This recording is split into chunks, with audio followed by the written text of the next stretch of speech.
I know it's been a while. Welcome to my favorite books of August and September. It's been a while since I've done favorites books, or best books, as I was calling it. I have a bit of a cold, so you'll just excuse my voice here. All right, so I'll get right into it. I had 4 books in August that I read and really enjoyed. The first one was Mage Assassins and Other Misfits, which is the 5th book in the Guild Codex Warped series by Annette Marie and Rob Jacobson. This continues the Guild Codex world. Previous to this book, I hadn't been enjoying the Warped series in the Guild Codex world as much as some of the other ones. But this one was really good, and it really kind of found its stride. There are going to be 6 books in this spin-off series from the original Guild Codex series. So yeah, I'm looking forward to the 6th book. And for the second book I read and really liked in August, this is going to be a recurring theme throughout the couple months here, is Carl's Doomsday Scenario, which is the 2nd book in the Dungeon Crawler Carl series by Matt Dinneman, narrated by Jeff Hayes. This is a fantastic, I would call it post-apocalyptic science fiction fantasy series. I really enjoyed the first book. That was in my best books of July, I believe. It's about a man and his cat who becomes sentient, who get put down in this dungeon when aliens invade Earth and flatten Earth, and they basically are given a chance to fight through 18 levels of dungeon in order to win their freedom. There's so many crazy things that happen, and I'll be talking about these more, but just fantastic books. I would highly recommend them. They are for adults. There's a lot of violence. There's a lot. There's a lot. It's a very complicated story, but somehow it ends up not being confusing, and there's just a million wonderful characters in there. But again, they're introduced in such a way that they're never really confusing or hard to follow. Just lots of surprises, and I'll spend a little bit more time talking about it right now because I have a few more of those on this list. All right, the 3rd book I read and really enjoyed in August is Perfectly Wicked by Lindsay Lovis. This was just a very cute, fun, paranormal romance, cozy fall read. It's about a girl, or a woman who goes home because I'm going to confuse this.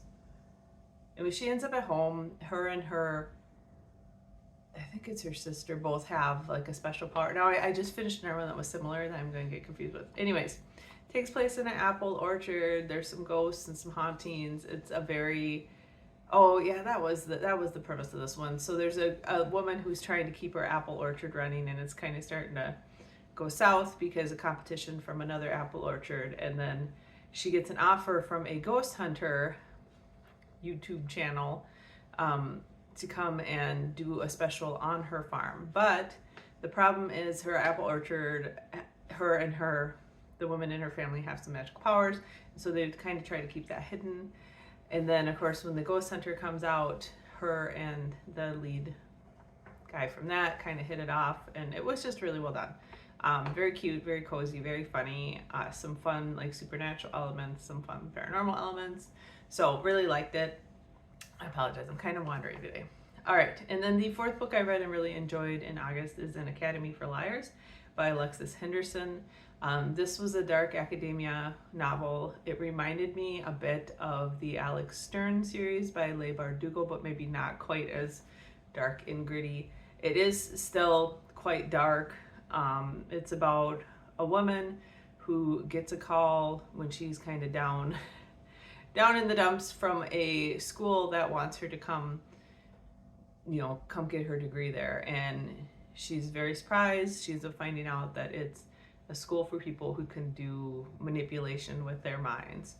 And she gets involved in kind of the dark past there, and the teacher there, and a whole bunch of stuff. I really enjoyed it. I thought it was really well done. Of course, I really love the Alex Stern series, so I really enjoyed something that had like a similar vibe to it.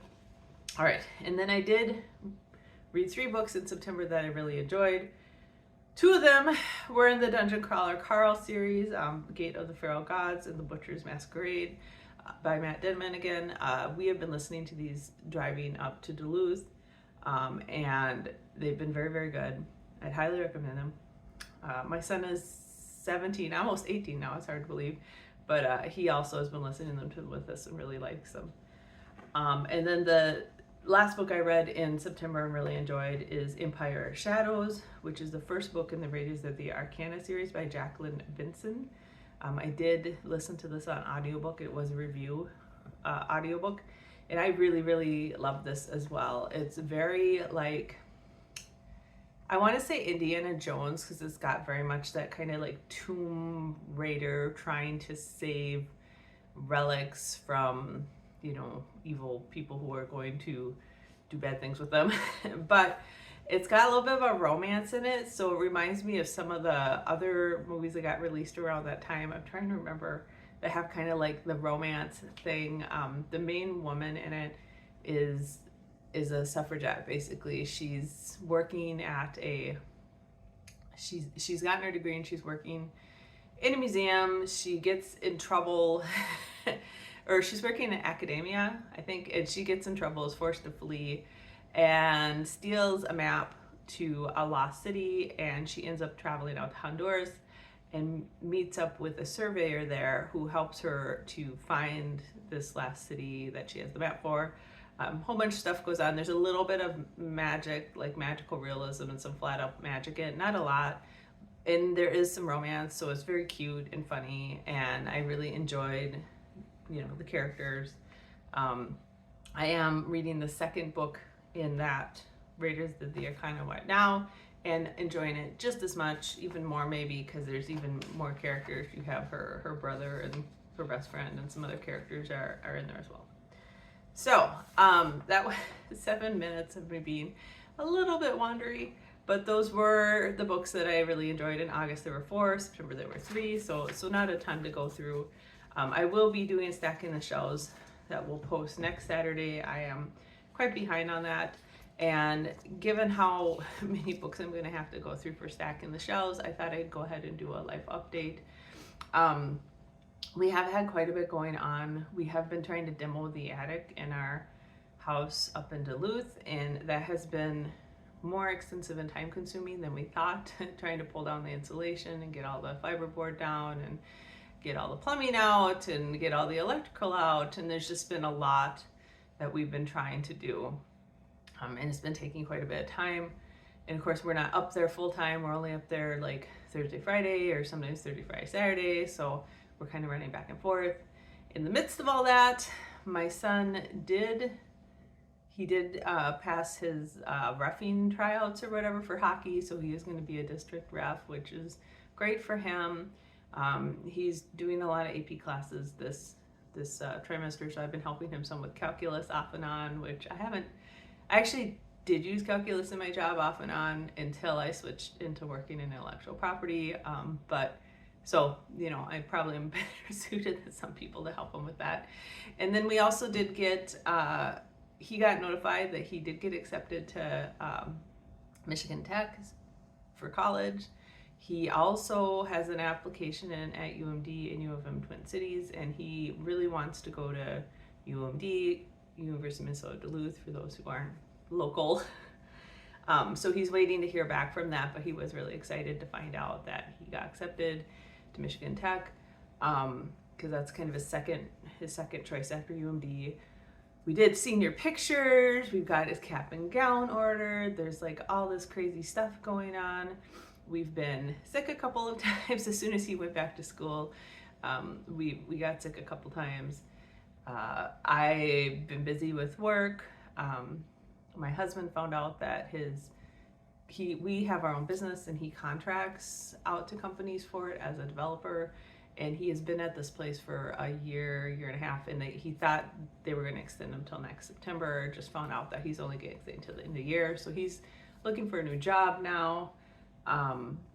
And we are still waiting. I suppose I should have said this back when I was talking about the attic demo.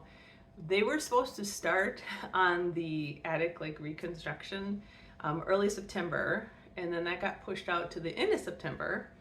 And then they called, so they had called and said that they were going to actually start the week of October 6th, like taking the roof off and reconstructing that whole space. But then they called that week and said that they got behind on submitting the permit to the city. So they ended up just doing that last week, which means they're 2 or 3 weeks till approval from the city, probably. And they're going to have to, we're waiting on that. So they told us they're coming out this Friday, so this will post on Saturday. It'll be Friday before this posts. They were talking about coming out to do another walkthrough with us on a little bit of demo we might have to do, taking floorboards up and stuff up there. And then they plan on coming out next week to start bracing and getting things set up. But we're getting a little bit nervous because it is starting to get cold. Like, it has gotten below freezing a couple nights there, and we don't have any insulation in the attic now, and we don't have anything up there. And when they do it, they're gonna have to take the roof off for a couple of days. So we're hoping that they will get it done soon. But now it's looking like maybe the end of October, and they think it's gonna take 4 to 5 weeks to get all the work done. So I don't know. I guess we'll just see how it goes. I'm trying not to stress about it too much because I don't have a lot of control over any of this. And we're trying to be as good as we can about meeting them, making sure everything's done that they need done to start doing their work and all of that. And that's pretty much all we can do. So getting a little bit worried because once we get into, November, we're going to get a lot of snow. And then once we get into December, January, February, it's going to get very, very, very cold. And it's already, you can tell, like, it's getting pretty cold up there. And we're like shutting the door to the attic area and stuff, but that's not very good for insulation. So, long explanation, that's kind of all the things we're dealing with. It's a lot of moving parts right now. We are still planning on selling this house next summer, but there's work that needs to be done on this house. There's work that needs to be done up at the other house. And it's been a little stressful, like running back and forth and all of that. And then my work announced, I think I mentioned this before, that they're doing a huge restructuring, and we don't really know the effect of that yet. So I've been assured multiple times that my job is going to be okay, but I was assured that at 3M too, and then I got laid off. So I don't know. So we're just kind of taking it day to day and hanging out and trying to get done everything that needs to get done. So that's what we have going on. And that's also why I haven't really been doing a lot of videos and stuff. There's just been a lot going on. We've been very busy. And being sick a couple times and all of that. We also have, we went to Gen Con. We have Game Home coming up, I think next week already. Oh my gosh, yes, next week or the week after. Anyways, there's a lot going on. Yeah, so I'm going to wrap up this Best Books of the Month post. If you have any books that you read that you really like, please feel free to comment down below. I love hearing about new books that people read that they really enjoy. And with that, I hope you have a great week of reading, and I will talk to you later. Bye.